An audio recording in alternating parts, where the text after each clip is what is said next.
Hey, Ezra, how are you? I'm good. How are you, Ross? I'm great. For those of you watching at home, I'm Ross Douthat, senior editor at The Atlantic, and I'm here And with... I'm Ezra Klein, a lowly associate editor at the American Prospect. Yeah, all of us senior editors, we always sit around at the bars after work and laugh about the miserable lives of the associate editors. Oh, I know. I There mean, till all hours.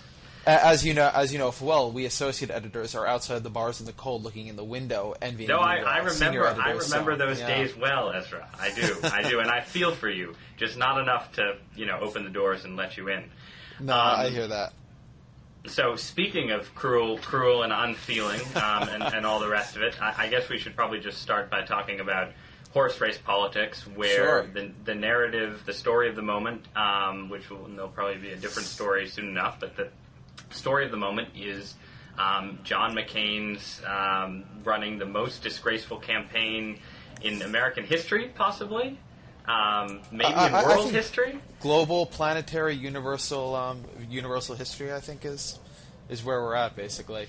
Right. So it's been pretty disgraceful. So basically, McCain has there's been sort of a flurry of ads, statements, sort of back and forths that have, in different ways, from the McCain campaign, sort of shaded the truth, or not shaded the truth, have been outright lies. Redacted and so forth. it, is I think the word you're looking for. Right, Often and redacted the truth. Right, and so all of the great and good observers, the sort of Joe Kleins and E.J. Dion's and so on, have weighed in with remarks on. I think Richard Cohen is the latest today. He has a column. I think it basically says, I used to be in the tank for McCain, but now he's sold his soul to Satan, and I'm no longer in the tank, and so on. So it's basically the final divorce between John McCain and the reporters who used to love him. And you had some interesting comments on the turn the McCain campaign has taken, and really, I mean, I think what you were talking about was a broader turn, not just the ads and statements of the past couple of weeks, but sort of the broader turn that really started in midsummer with the celebrity ad and so on, right? Yeah, I mean, I'd say that's correct. I mean, and even beyond celebrity. I mean, look, I think you're correct. It's those segue skills that make you that gave you that senior appendage to editor there. So I thought that was well put.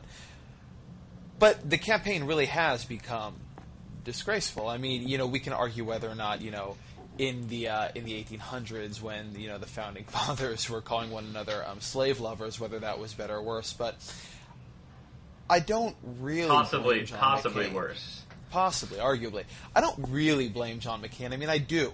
He, at the end of the day, greenlights it. And what really shocked me, I have to say, and I'd be curious for your impression of this, but I always sort of just assume a certain level of disingenuousness. And that, some politicians have enough sort of self-respect or ironic distance that when they're confronted with what their campaign is doing, they say, oh, yeah, it's politics. I mean, McCain for a long time was doing exactly that. People would say, what are you saying about Obama? And he'd sort of chuckle and say, my friends, politics is a rough and tumble sport, and if you can't, take the heat, don't get in the kitchen, whatever it may have been. And then he began... McCain, I think the reason part of the press turned on him is that he began denying his own ironic distance. When he went onto The View and they said, these are lies, and they named off, the lies about lipstick when Obama was using a very common aphorism to talk about McCain's economic policies, or the lie about earmarks that Sarah Palin had never accepted one as governor. They said, no, they're not. And I think everybody said, huh? What? But you have to give the guy a little bit of sympathy, too, because... one of his advisors said this to Politico, and they said it very forthrightly, that we tried to run a good campaign. We tried to challenge Obama to town halls. We went on a poverty tour. We went to places where Republican candidates don't normally go. We made policy speeches, released policy advertisements, and you, the media, didn't care. You didn't cover us. It turns out this is what you cover. Crap, conflict, lipstick. And so here we are. We're giving it to you day by day, and there you are covering it. And I think that, when really apportioning blame out, politicians, I mean, to some degree, everybody in the system is a stupid beast. Politicians want to get elected. the media wants ratings and the viewers want entertainment, and none of that really necessarily gives you a check or a balance towards a healthy polity. But I think that you have to put a fair amount of the blame for what McCain is doing on the media, because fundamentally he wants to be elected. He wants to be elected more than he wants to run an honorable campaign. If I thought John McCain were a guy whose ideas were right for the country, I might, almost be supportive of that prioritization. Having good policy is more important than having Roger or Richard Cohen like you. But it really is the media who, in every day, letting the sort of John McCain conflict of the day be the primary story, that have incentivized him down this path. And so the post Ross is referring to that I wrote the other day had an element of sympathy for McCain in that, which is that the man has, I would argue, debased himself in the course of his campaign, but I don't think he expected to, and I don't think he necessarily wanted to. He made the decision to do it, but he did it because it turns out that in the modern sort of media atmosphere, that is what works.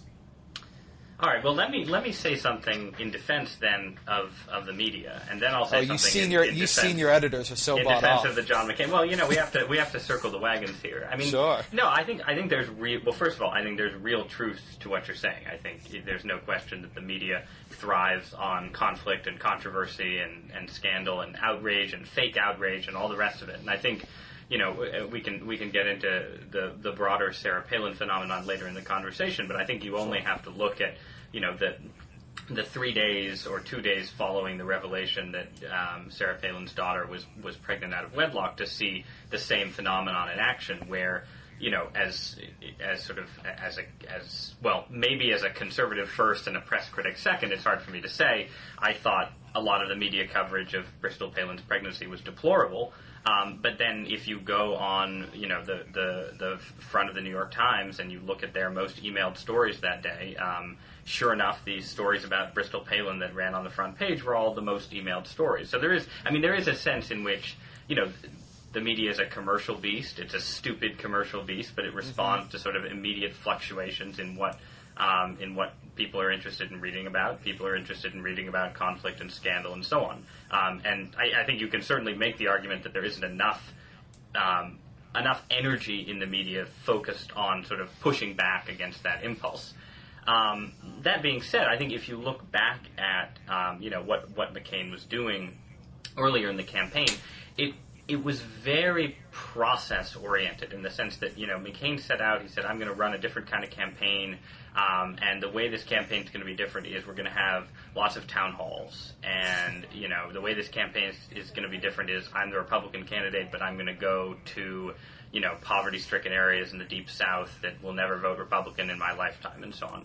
And, I think that was, in many respects, a laudable attempt on his part, but it wasn't an attempt that was matched really by any sort of ideological innovation, I guess you could say. And, as someone, obviously I have dogs in this fight as someone who's co-written a book about how the Republican Party needs to be ideologically innovative. But, throughout the last 6 months or so, there have been lots of opportunities for McCain to do ideologically interesting things, to take risks, to sort of move, attempt to move the Republican brand in one direction or another. And it wouldn't have had to have been in the direction that I think it should go in. McCain could have, for instance, campaigned as much more of sort of a, Rockefeller Republican, trying to co-opt Barack Obama's message on, for instance, he could have endorsed like the Bennett-Wyden healthcare bill, right? That's in the Senate, and he could have sort of tried to blur the distinctions between them on economic policy and cast himself as sort of,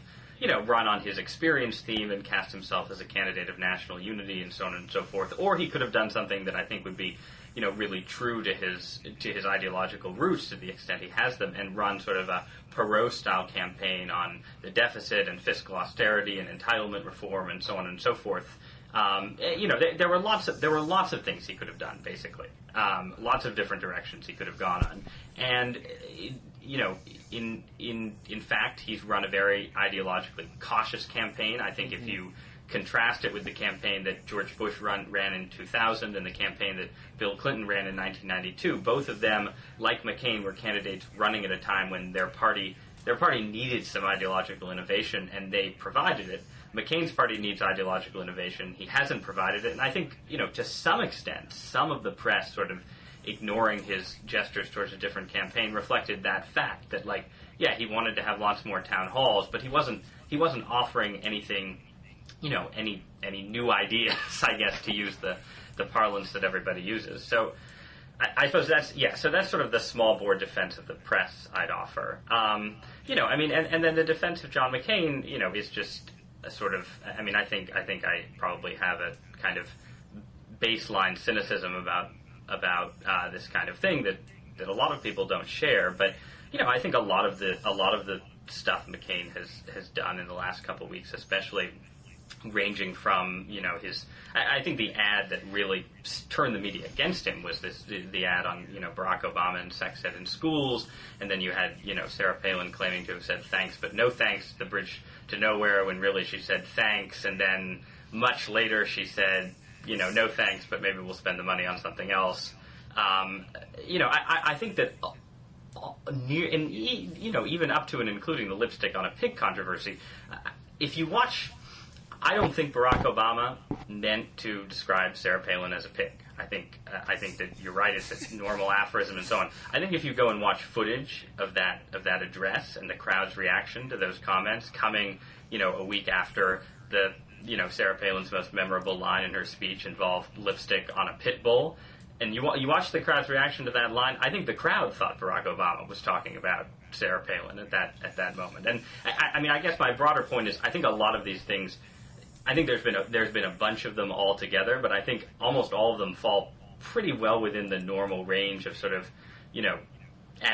exaggeration, mock outrage, and so on. That's pretty normal in these kinds of campaigns, which is why I sort of roll my eyes a little bit at the this is the most disgraceful campaign since whenever line. I don't know. I think, as you would guess, I disagree with you on the lipstick on a pig line, but I'm going to try to not do what the media does and make a discussion about this horrible ad. Let's talk about the sex ed ad, though, for a minute, because this is the something sex ed ad. This is one about where Barack Obama supposedly offered like oral sex tips to kindergarteners or whatever it was. Well, I don't think that language was in the ad, Ezra. If I recall, well implied, right? Well, I have to say, I haven't watched that ad since it came out. I thought that one was. I was actually out of town when it happened. I was in New Jersey, so I was the edge of that one being a controversy. But having not watched or looked into the issue much, I wouldn't feel comfortable sort of parsing it too closely. Okay, that's fine. Well, maybe I guess we don't need to drill down too deeply into. Look, you're right on some level, right? Things happen in elections.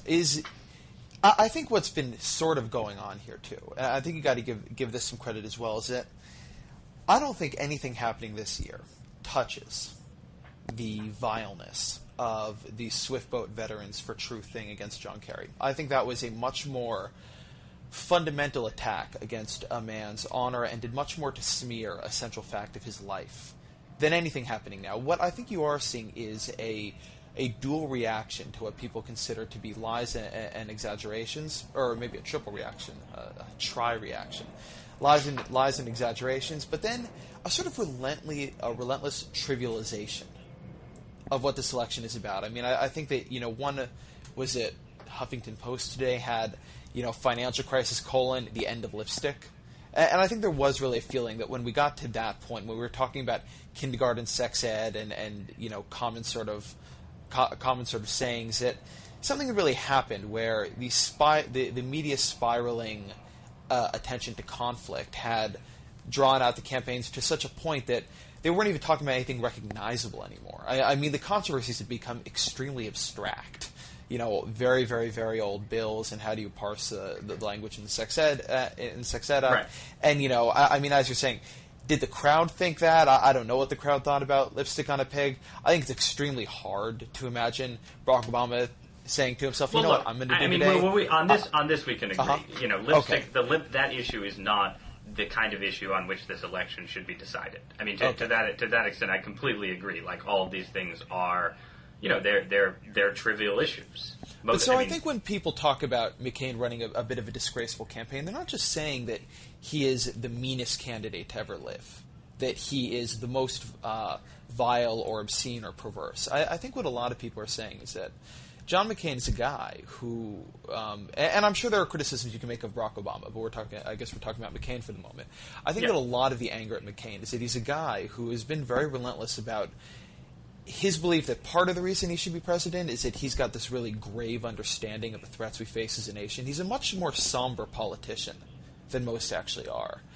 And that he eventually discovered that what would work for him would be to run a campaign which denied as much as possible that this election should ever mention any issue. And you go back to his campaign, was it Davis who said, this campaign is going to be about personality, not issues. Right. And I mean, true enough, campaigns tend to be about personality, not issues. But part of what we hope from our candidates is that they on some level try to fight that trend, that they try to make the campaign about something, anything.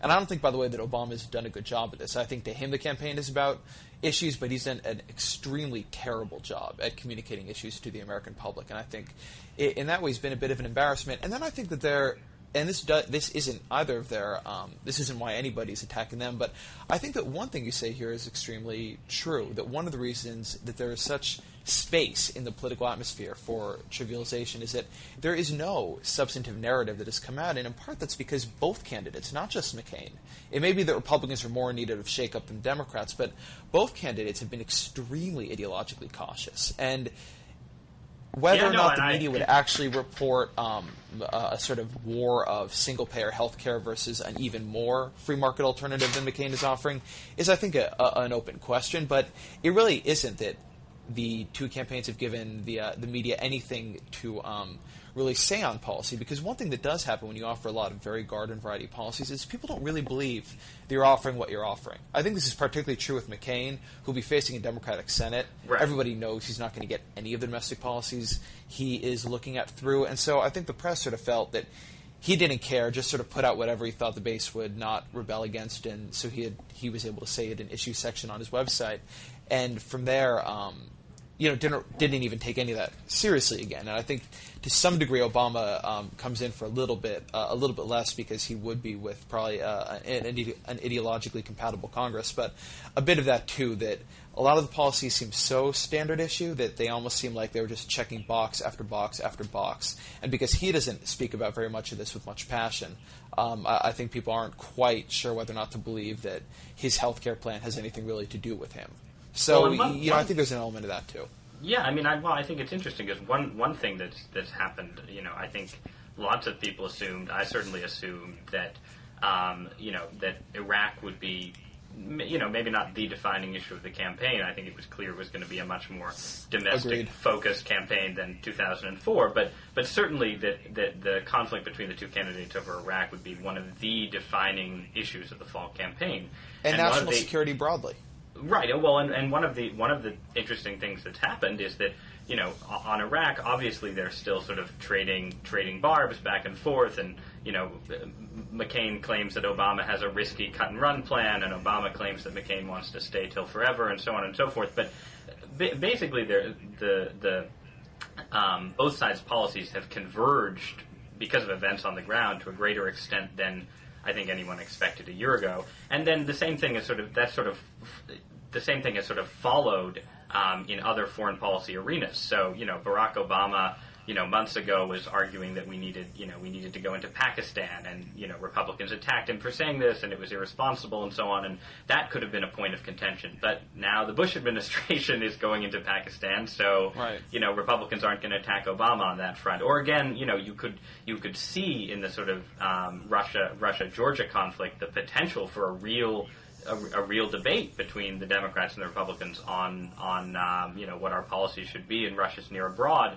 But instead, you had McCain gets sort of out front of the issue, and then Obama just sort of decided to follow along, and so you have a situation where really the two candidates' policies on Georgia are roughly identical. There's some distinctions in rhetoric and so on, but so it's odd. So foreign policy has sort of been removed, and then Obama has.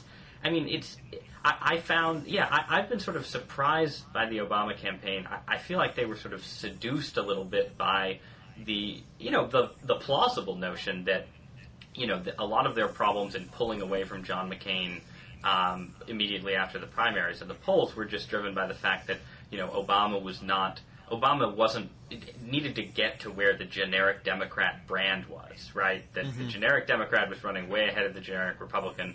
Obama was not perceived as just a generic Democrat. He was perceived as sort of riskier, stranger figure. So they should actually, so therefore this militated in favor of them running a pretty conventional Democratic campaign to sort of ease him into that space. I mean, I was very, and then there was this idea that, that was encouraged obviously by conservatives that, Obama was so high-flown and rhetorical and there was no meat there and so on and so forth. And so then you see, like, in the Democratic convention and in Obama's acceptance speech, a sort of urge to say, no, I'm a generic Democrat and I can, really attack John McCain really hard. I'm a real substantive fighter and so on. And I don't think, it's hard for me to say exactly because I'm not the kind of voter who's going to decide the election. So, for me, as a conservative who liked certain things about Obama, his sort of whole, I'm a post-partisan, I'm not that ideological thing, that was the thing that I liked about him. Whether that's the thing that, swing voters in Pennsylvania and Ohio would like about him, I'm not sure, so it's tough for me to, I don't want to say, right, Obama should have kept going with that and so on. But, yeah, I don't know. It is sort of... Yeah, it's surprising how few sort of substantive points of clash there have been. I mean, global warming, for instance, right? Barack Obama is really, there are really three big things, I think, that we could expect out of an Obama administration, right? An attempt to wind down the war in Iraq, a push for major healthcare reform, and some new global warming legislation. And you would think that the global warming debate would become a big debate. But it's also a case where McCain has sort of, because he's positioned himself as, in favor of cap-and-trade legislation, he can't actually attack Obama's substantive global warming proposals, and then Obama doesn't want to talk about his global warming proposals because the price of gas is so high. So everybody's sidestepping that issue, too. Right, and then you get drill, baby, drill, which I think has been an embarrassment. And then on the other side of this, I think that...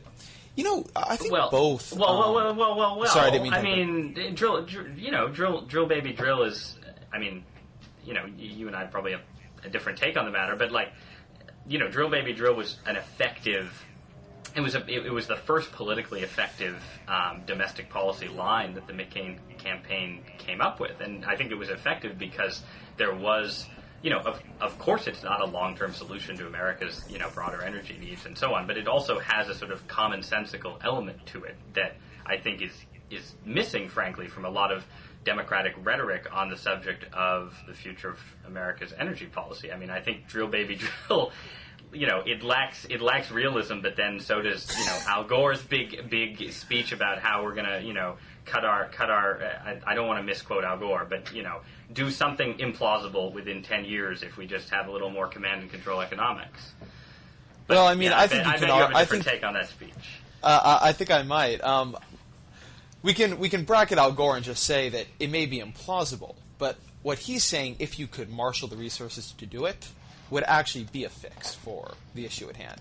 I mean, your defense of drill, baby, drill strikes me. I mean, I have friends who say untrue things to get women into bed, but that's an embarrassment. They're bad people. They should be maligned, and maybe I shouldn't be friends with them.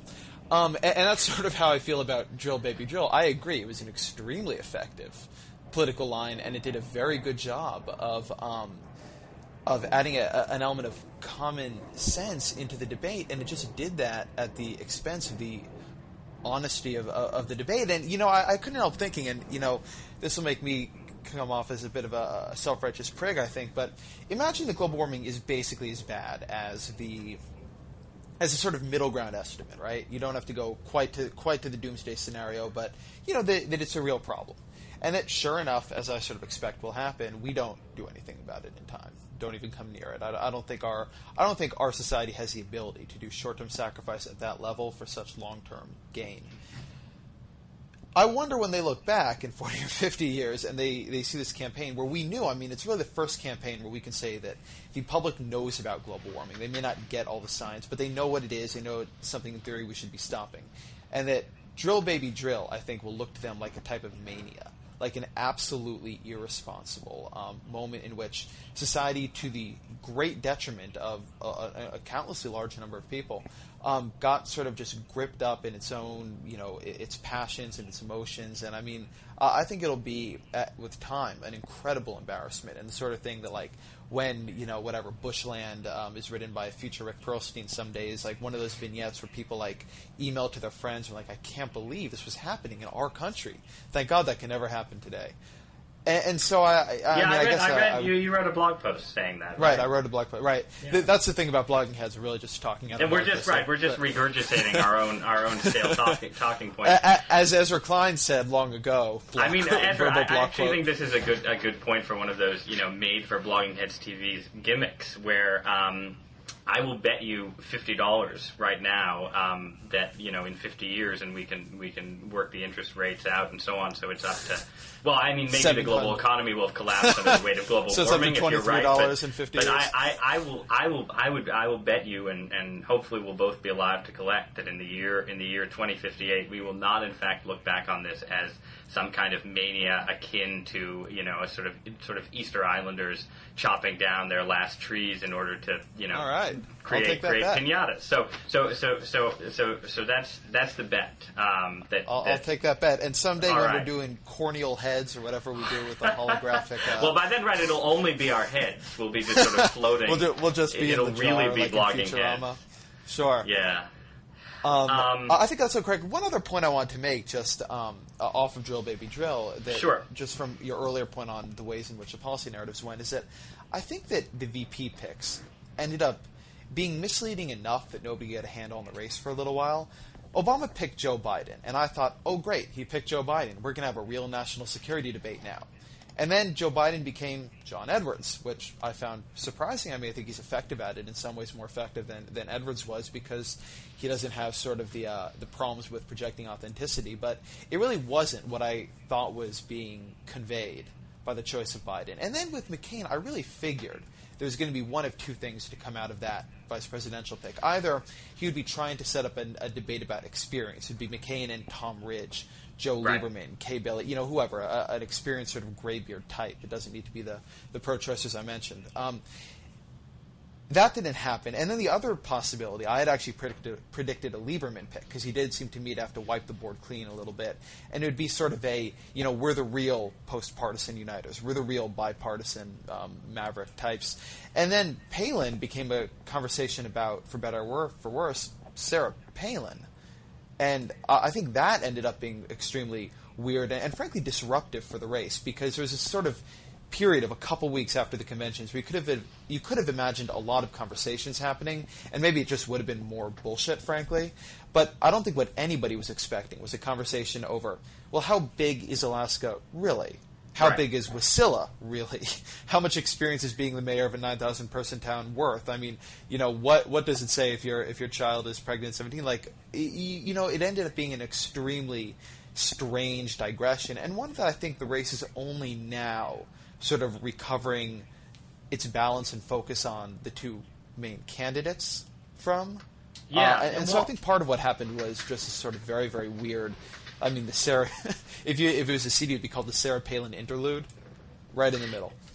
No, I mean, I think that there's some truth to that. I think that it's interesting too to think about, like, when McCain picked Sarah Palin, my initial thought, and I actually suspect that this was McCain's initial thought too, was that this was actually part of an attempt to sort of shift away from the sort of some of the sort of, I guess, trivialization tactics that we were talking about before, the sort of celebrity ads and so forth, and that I suspect that he viewed Palin. Obviously, she undercuts his experience argument, but I really think he viewed her as sort of reinforcing his own sort of view of himself as a kind of post-partisan reformer, which was the view of himself that he then presented in his convention speech.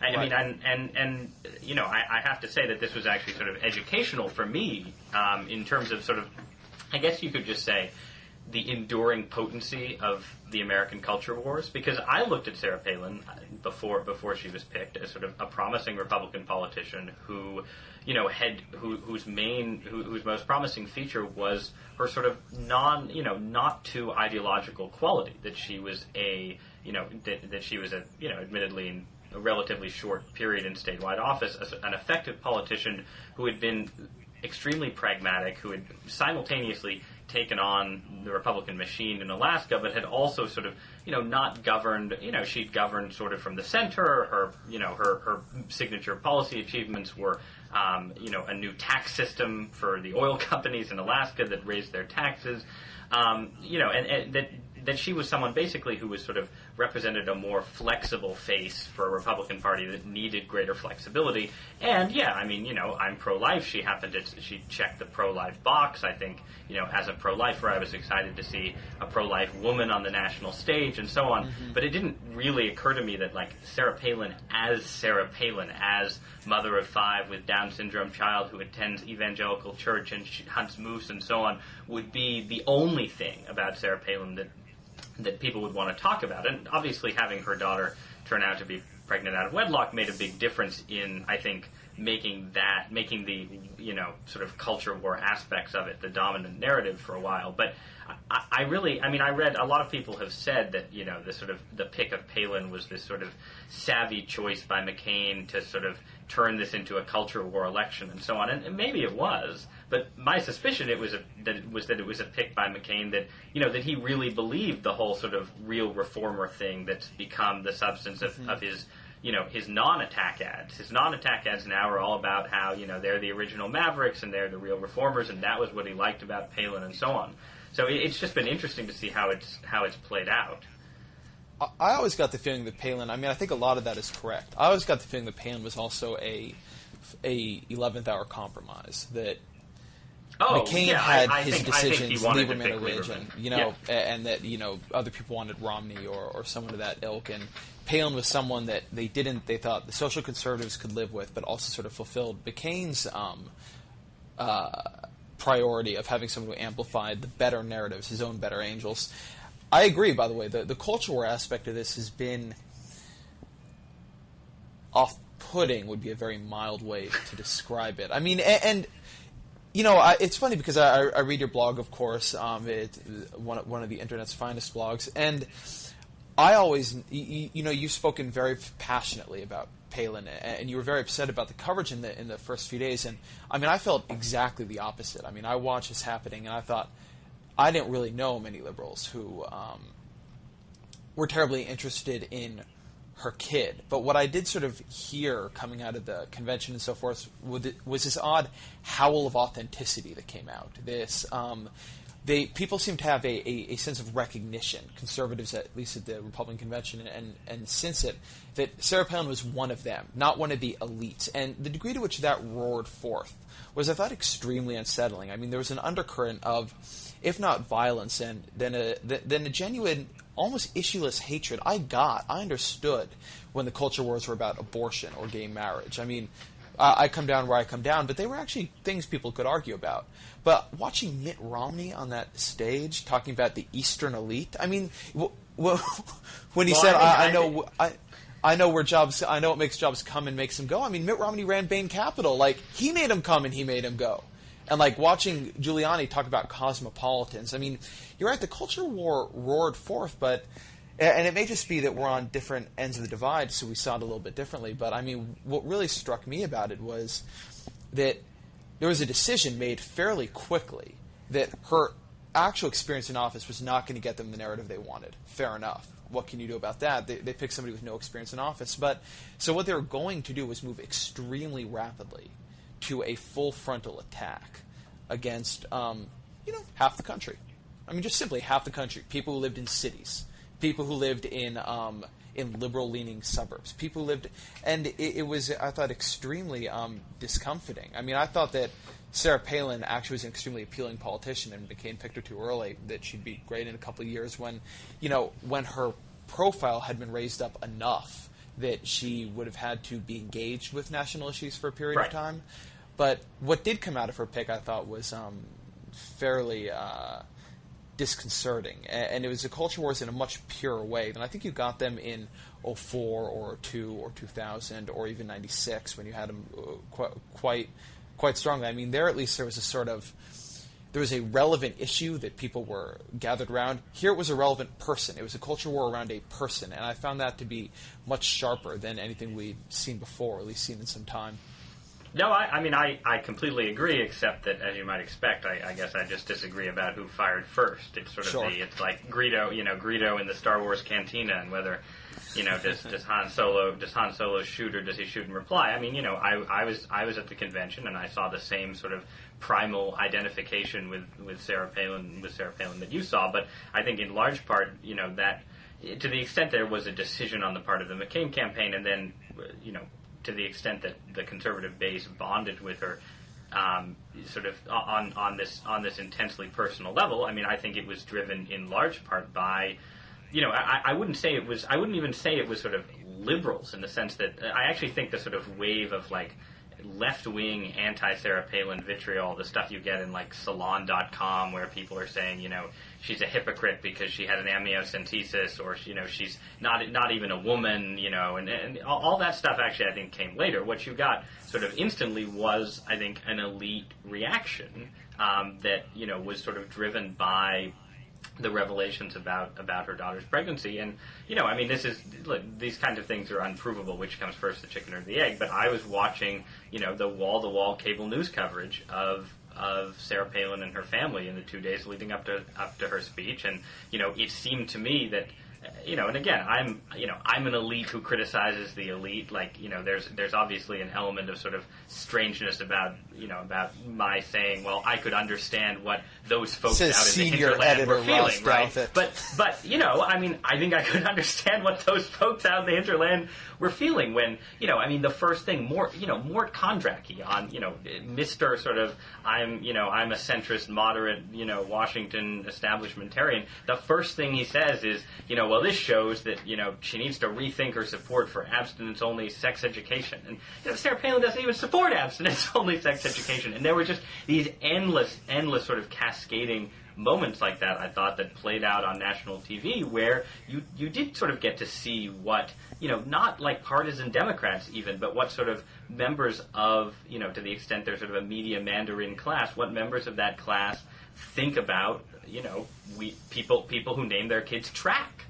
And that, I think that was stirred in heavily to the wave of hatred that you, as a, East Coast cosmopolitan, felt. One thing we can both agree on, though, is that, Mitt Romney is just a ridiculous figure.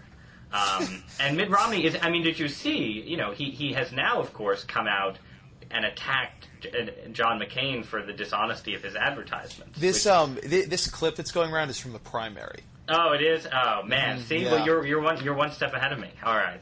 I'm being that fair establishment. That fair and balanced. Here. Yeah. Anyway. I hear what you're saying, and look, like I thought the focus on her family, such as it was, I don't watch all that much cable news. The first day of Palin, I was actually stuck in an airport for 10 hours, and I got to watch all of it, and it was all on experience. And I thought, fair enough, and agreed completely. She struck me as completely inexperienced, but nothing was worse, it appears to me, than the turn it took. And I don't really know, and I'm not willing to put judgment or on whether or not the turn it took was media-driven, or there was an effort on the part of the McCain campaign to sort of turn this over as if all the criticisms about Sarah Palin were the fact that she was an Alaskan Midwestern woman. I mean, by all accounts, by the way, Sarah Palin is not anymore. I mean, she's an elite. She's a governor. She's a rising political star. But well, yes, in the sense that anyone involved in American politics is an elite. But look, Sarah Palin, as many of her critics have tirelessly reminded us, took 6 years to graduate from college and went to a bunch of different colleges and graduated from the University of Idaho. I mean, I think it is safe to say that Sarah Palin is by far the most ordinary figure in the sense of sort of having her life experiences not reflect those of the American elite to run for an office like this in a long time. I mean, that may be fair, but I mean, you could also say, well, she's an extraordinary figure because she lives in Alaska, and Alaska's bizarre, and I think that's that's fair enough but that's too. Sort of but what in terms I mean, of it just where she ended went up to sounding all extremely tinny to me, and I just don't know if there was a. It did seem to me that at the same time there was this vein of criticism, there was a distinct decision on the part of the McCain campaign that we will amplify it. We will take this one type of criticism and pretend it to be the only type. Yeah, and we'll make this into a culture war. And so, from where I sat, I mean, I watch this happening, and this goes back to My Enemy and Everything. I think the media has done a terrible fucking job. I mean, I remember that, what was it? Was it Us Weekly or Star or something? And, immediately she came out, and, the headline was, Sarah Palin, lies, shame, embarrassment. And you just thought to yourself, I mean, this is what we've come to. This is what we've come to. And the McCain campaign, I mean, I thought it was a dishonorable thing to exploit it as mercilessly as they did. But on some level, it's hard to blame them. But again, I mean, there was a serious vein of criticism about her. They got completely overwhelmed by the cultural vein of criticism about her. And so then we, sort of re-entered this extremely weird culture war. And I mean, what was very interesting to me during it was a guy who got sidelined, right? Joe Biden became a non-actor for about a week and a half. And Joe Biden, I mean, I would take issue with one thing you said here. The guy who strikes me as having the most, on some level, ordinary lived American experience here, of all these folks, is actually Biden, who's been on the Amtrak train through 2 hours a day. Honestly, are you really giving me the Amtrak train thing? But all right, he's ridden the Amtrak. He rides the Amtrak every day. Yes. And she's a moose hunter who it took 6 years to graduate college. I mean, wasn't Joe Biden almost kicked out for plagiarism? If we're just going down the line. But my only point on Biden is not that none of these people, to me, have a particularly sound lived American experience because they're all major national stars. She was a runner-up in the beauty contest. One of the ways you can be elite is to be the most gorgeous-looking person in your state. It changes the way you experience ordinary life. So, I mean, you could just sort of shuffle the deck of cards however you want to go here. But it was very concocted, I thought. And, I mean, you sensed a very genuine contempt on the part of the media, and I sensed a very artificial and opportunistic outrage on the part of the campaign. And just when the two things met, I think it spent 2 or 3 weeks leading to one of the more pathetic electoral scenes we've had the distinct lack of privilege to witness. And it's been, to me, I've never felt worse about my profession. I've never felt more like I want to leave politics entirely than watching this, because it seems intractable. It seems just sort of what's the point of being part of this sort of bread and circus show? It's not just the McCain campaign's fault. And I thought you were right in your post, right? You say that the media is an institution that fundamentally needs ratings, needs pickup. They want to get their work in the most emailed box. I have, a fair amount of sympathy for all of that. On the other hand, they do pretend to be an institution that is somehow separate. There are reporter shield laws, and I was talking to a guy from a Newsweekly recently who's been, covered 4 or 5 presidential administrations, and he said the problem with the Bush White House is that for the first time they don't believe in the press as being separate in any way. They think of us as a business and we have a bottom line, and they think if you're not giving us something, why should we help you make a profit? You never hear anything from them about the First Amendment or the public right to know. And all I could think while this guy sort of fed me this line about the special and privileged role of the press was that, well, we got to earn that then. If that's the way it's going to be, then if we want to have these sort of special privileges, then we may have to take a hit, and we may not be able to be the most profitable institution on the planet. Not that we're anywhere near it now. Yeah, I mean that's the thing. I mean that's sort of just what I what I would say in defense is just it isn't a case where at the moment where there are all these media institutions that could really afford to take a big hit. If you look at the New York Times stock price over the past few years, it's I don't know. I mean, I think I agree with you on sort of principled grounds, but I don't know. And I mean, I'd say the good news, and we can end, I guess, just by looking forward for the moment, is that I agree with you that we've had this sort of 2-week wave of, Palin mania, followed by lipstick on a pig, followed by is John McCain the dirtiest campaigner in history. But we are headed into now the actual presidential debates. I agree.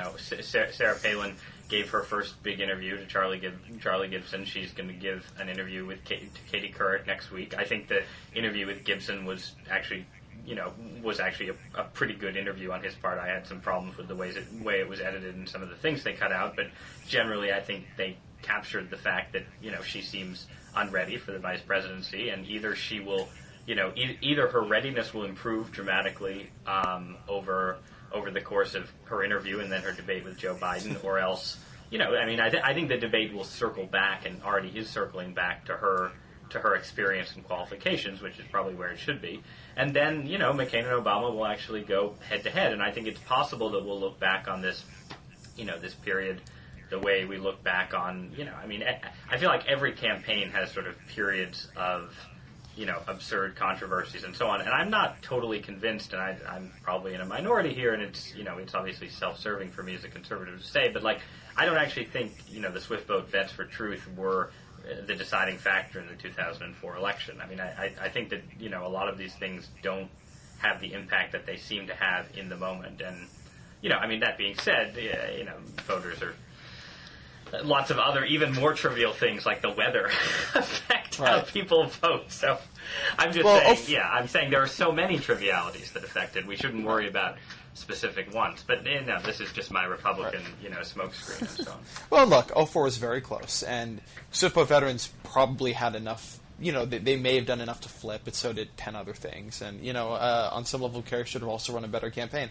I will say about the debates, you're going to see a weird, looking forward to them, that you'll see a weird dynamic. Biden and Palin are two of the most skilled, extemporaneous public figures I've seen. Even Palin, for all that she had one or two answers that were a little bit, that flagged a bit, I think in general, her skill in front of a camera or in front of a questioner is almost unparalleled, and I think Biden is a fantastic debater. I think that you think I've watched her stuff from Alaska, and that's part of why I had sort of high hopes for her. I thought it was very good. I really did think she was pretty bad in the Gibson interview. Not that she committed huge gaffes. I think the Bush Doctrine stuff is not that wasn't really. It wasn't that she didn't know what the Bush Doctrine was. I think she should know what the Bush Doctrine. She should know what it is, even if most people she can't say specifically what it is. But I just thought her general demeanor was of someone sort of holding on to a very small set of talking points for dear life. But I think sometimes that works. But I think that what she's good at is connection. I think she connects very well. We say this. I spoke a little bit demeaningly of the sort of how the recognition, the primal recognition. But that's a real skill that she's able to project. It isn't because she's more like people than other folks who have run for office. It's because she has something on that stage that allows people to say, you know what, she gets it, or I get her. And I think it's an extremely powerful skill. Conversely, I think McCain and Obama are two of the worst debaters we've seen in some time. I think McCain is stilted and awkward and vague, and I think Obama is cerebral and detached and alienating. And I really have no idea how a clash between those two men is going to play out. It's true. It'll be. I think for supporters of both candidates, it'll be sort of a sort of grit your teeth through the nail biting. And I guess it can end up any old way, right? John Kerry was not exactly the most sort of connecting politician, but I think it's broadly agreed he was fairly masterful in 04, and either of them could come out. I think he wiped the floor with Bush, but right, but then again, what do I know? It's hard to say. I thought Gore wiped the floor with Bush too, and that's because you're an elite like me. I'm an elite. No, it's true. It's true. I want arguments. I don't want to just go out and shoot the moose. Give me the facts. Well, all right. Well, maybe on that note, Ezra, we should end our conversation and plan to talk again after the debates when America has returned to the substance it so richly deserves. Sure. That sounds like a plan. Good talking to you, Ross. Good talking to you, Ezra. Take care. Cheers.